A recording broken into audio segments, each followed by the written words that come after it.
ole tu kan zinga hian kapu te na hian ka valeng phea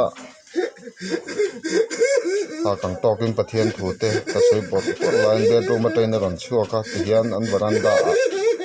a thu a trap bot por maya lol pan tin nge a soi zel don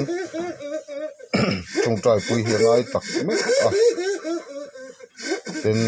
lol pan lo aw ti to khan zorama tra na na takalo theng don ti te khani a lol pan